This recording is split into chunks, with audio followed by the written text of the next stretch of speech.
ಎಲ್ರಿಗೂ ನಮಸ್ಕಾರ. ನೋಡಿ ಮಾವಿನಕಾಯಿ ತಂದಿದ್ದೀವಿ ಉಪ್ಪಿನಕಾಯಿಗೆ. ಕ್ಲೀನಾಗಿ ಇದನ್ನು ತೊಳೆದ್ಬಿಟ್ಟು ಇವಾಗ ಒರೆಸ್ಕೊಂಡು ಕಟ್ ಮಾಡ್ತೀನಿ ನಾನು. ಉಪ್ಪಿನಕಾಯಿಗಿದು ತುಂಬ ಚೆನ್ನಾಗಿದೆ ನೋಡಿ ಮಾವಿನಕಾಯಿ.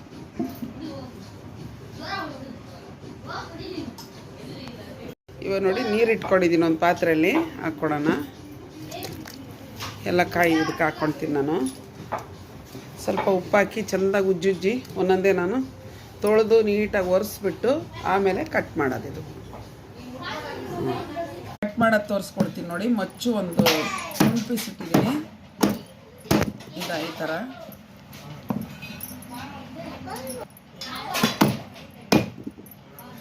ತೆಗಿಬೇಕು ನಾವು. ಈ ಥರ ಕಟ್ ಮಾಡಿಕೊಂಡು ಈ ಸೈಜು, ಇದಕ್ಕಿಂತ ಚಿಕ್ಕ ಸೈಜ್ ಬೇಕಾದರೂ ನೀವು ಕಟ್ ಮಾಡ್ಕೋಬೋದು. ಹಿಂಗೆ ಈ ಸೈಜ್ ಕೂಡ ಈ ಥರ ಇರುತ್ತೆ ಇದರಲ್ಲಿ. ಇದನ್ನು ತೆಗೆದು ಬಿಡ್ಬೇಕು, ನಿಧಾನಕ್ಕೆ ತೆಗೆದು ಬಿಡ್ಬೇಕಿದು.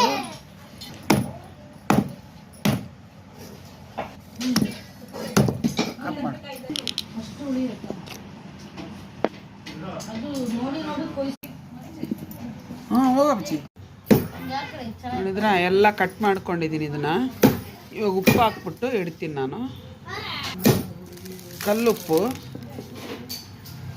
ನೋಡ್ಕೊಂಡು ಹಾಕ್ಕೊಳ್ಳಿ. ಉಪ್ಪು ಕಲ್ಲುಪ್ಪೇ ಒಳ್ಳೆಯದು.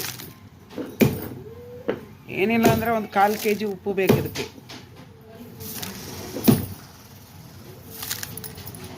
ಇಷ್ಟು ಉಪ್ಪ ಬೇಕು. ಇದನ್ನು ಮಿಕ್ಸ್ ಮಾಡಬೇಕು ಇವಾಗ.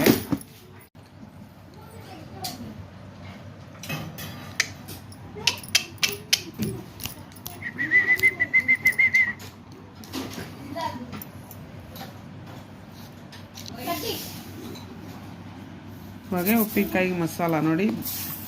ಬಿಳಿ ಸಾಸಿವೆ, ಇದು ಬ್ರೌನ್ ಕಲರ್ ಸಾಸಿವೆ ಬರುತ್ತಲ್ಲ ಅದು. ಇದು 100 ಗ್ರಾಮು. 50 ಗ್ರಾಮ್ ಮೆಂತ್ಯ, 150 ಗ್ರಾಮು ಕರಿ ಸಾಸಿವೆ. ಇಷ್ಟೂ ಸ್ವಲ್ಪ ಬಿಸಿ ಮಾಡ್ಕೊಂಡಿದ್ದೀವಿ. ಇದನ್ನು ಸ್ವಲ್ಪ ಚೆನ್ನಾಗಿ ಹುರ್ಕೊಂಡಿದ್ದೀವಿ ಮೆಂತ್ಯ. ಇಷ್ಟು ಇವಾಗ ನಾವು ಪುಡಿ ಮಾಡ್ಕೋಬೇಕು. ತರಿಯಾಗಿ, ತುಂಬ ನೈಸಾಗಿ ಬೇಡ, ಮೀಡಿಯಮ್ ಪುಡಿ ನೋಡಿ ಹಾಕ್ಕೊತೀನಿ ಮಿಕ್ಸಿಗೆ ನಾನು. ಈ ಎರಡನ್ನೂ ಒಟ್ಟಿಗೆ ಹಾಕ್ಕೊಳ್ಳೋಣ, ಏನು ತೊಂದರೆ ಇಲ್ಲ. ತರಿಯಾಗಿ ಮಾಡಿಕೊಂಡ್ರೂ ಸಾಕು.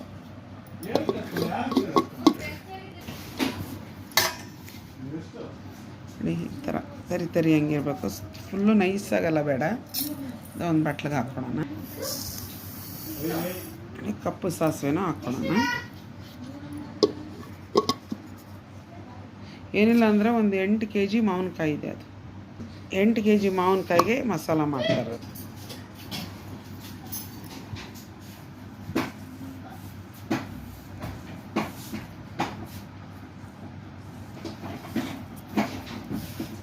ಎಲ್ಲ ಒಟ್ಟಿಗೆ ಹಾಕ್ಕೊಳ್ಳೋಣ. ರಾತ್ರಿ ಕಟ್ ಮಾಡಿ ಉಪ್ಪು ಹಾಕಿ ಇಟ್ಟಿರೋದು. ಸ್ವಲ್ಪ ನೀರು ಬಿಟ್ಟಿದೆ. ಇವಾಗ ಬೆಳಗ್ಗೆ ಬಿಸಿಲಲ್ಲಿ ಇಕ್ಕಿದ್ದು 2 ರಿಂದ 3 ಅವರು. ಇವಾಗ ನಾವು ಸಾಸಿವೆ ರುಬ್ಬಿಟ್ರೋ ಅಂಥದ್ದು ಹಾಕ್ಕೊಳ್ಳೋಣ. ಫಸ್ಟು ಸಾಸಿವೆ ಪುಡಿ ರುಬ್ಬಿಟ್ಕೊಂಡಿರೋ ಅಂಥದ್ದು ಚೆನ್ನಾಗಿ ಮಿಕ್ಸ್ ಮಾಡಿ ಹಾಕಿ ಇದನ್ನು. ಇದು ಹಾಕ್ಬಿಟ್ಟು ಏನಿಲ್ಲ ಅಂದರೆ ಇವಾಗ 4 ಗಂಟೆಗೆ ಹಾಕಿ ನಾಳೆ ಬೇಕಾದ್ರೆ ನೈಟ್ ಕೂಡ ಮಸಾಲ ಹಾಕ್ಕೋಬೋದು. 2 ರಿಂದ 3 ಅವರ್ ಬಿಟ್ಬಿಡ್ಬೇಕು. ನೋಡಿ ನೀರು ಹೆಂಗಿದೆ. ಉಪ್ಪು ಹಾಕಿಟ್ಟಿದ್ದಲ್ಲ, ನೀರು ಬಿಟ್ಟಿದೆ. ಇವಾಗ ಸಾಸಿವೆ ಹಾಕಿ ಈ ಥರ ಹಾಕೋದಂದರೆ 4 ಅವರ್ ಬಿಟ್ಟರೆ ಸಾಸಿವೆ ಚೆನ್ನಾಗಿ ನೆನೆಯುತ್ತೆ. ಎಣ್ಣೆ ಹಾಕ್ಬಿಟ್ರೆ ಸಾಸಿವೆ ನೆನೆಯಲ್ಲ ಜಾಸ್ತಿ.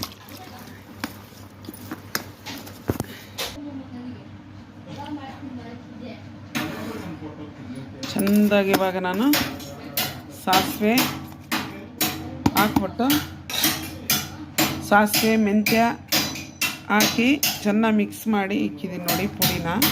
ಇದು ಇವಾಗ ಏನಿಲ್ಲ ಅಂದರೆ ಒಂದು 3 ರಿಂದ 4 ಅವರು ನೆಂದ ಮೇಲೆ ನಾನು ಆಮೇಲೆ ಮತ್ತೆ ಇನ್ನೂ ಮಸಾಲ ಹಾಕ್ಬೇಕು ಇದಕ್ಕೆ. ಇದು ನೆನಿಬೇಕು. ಇನ್ನು 3 ರಿಂದ 4 ಅವರ್ ನೆಂದುಬಿಟ್ರೆ ಅದೇನು ನೀರು ಕಾಣುತ್ತೋ ನೀರು ಆಮೇಲೆ ಕಡಿಮೆ ಆಗೋಗ್ಬಿಡುತ್ತೆ. ನೆಂದುಬಿಟ್ರೆ ನೋಡಿ ಇಷ್ಟು ನೀರು ಕಡಿಮೆ ಆಗೋಗ್ಬಿಡುತ್ತೆ ನೀರು. ಭಾಳ ಮಾವಿನಕಾಯಿ ಇದು, ಊರು ಮಾವಿನಕಾಯಿ. 4 ಅವರ್ ಆಯ್ತು ಇದನ್ನು ಸಾಸಿವೆ ಹಾಕಿಟ್ಟು. ಇವಾಗ ಖಾರದ ಪುಡಿ ಹಾಕ್ತೀನಿ ನಾನು ನೋಡಿ. 1/4 kg ಖಾರದ ಪುಡಿ, 300 ಗ್ರಾಮ್ ಇದೆ ಖಾರದ ಪುಡಿ. ನೀವು ಮನೆ ಖಾರದ ಪುಡಿನಾರು ಹಾಕ್ಬೋದು, ಅಂಗಡಿದಾದ್ರೂ ಹಾಕ್ಬೋದು. ಚೆನ್ನಾಗಿ ಇವಾಗ ಮಿಕ್ಸ್ ಮಾಡ್ಕೊಳ್ಳೋಣ.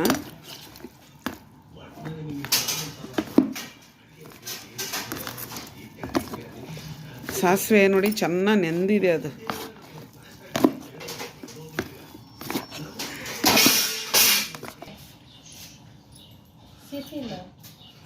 ಇವಾಗ ಒಂದು ಅರ್ಧ ಲೀಟ್ರ್ ಎಣ್ಣೆ ಹಾಕ್ಕೊಳ್ಳೋಣ. ನಾನು ಎಳ್ಳೆಣ್ಣೆ ಹಾಕ್ಕೊತಿದ್ದೀನಿ. ನೆನೆ ಸಾಸಿವೆ ಎಣ್ಣೆ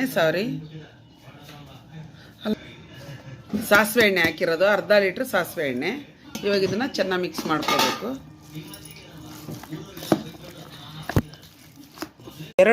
ಎರಡರಿಂದ 3 ದಿವಸ ಬಿಸಿಲಲ್ಲಿಟ್ಟಿರೋದು ನೋಡಿ, ತುಂಬ ಚೆನ್ನಾಗಿ ಬಂದಿದೆ ಉಪ್ಪಿನಕಾಯಿ. ನೋಡಿ ಗೊಜ್ಜು ನೋಡಿ ಹೆಂಗಿದೆ ಅಂತ, ಭಾಳ ಅದ್ಭುತವಾಗಿ ಬಂದಿದೆ.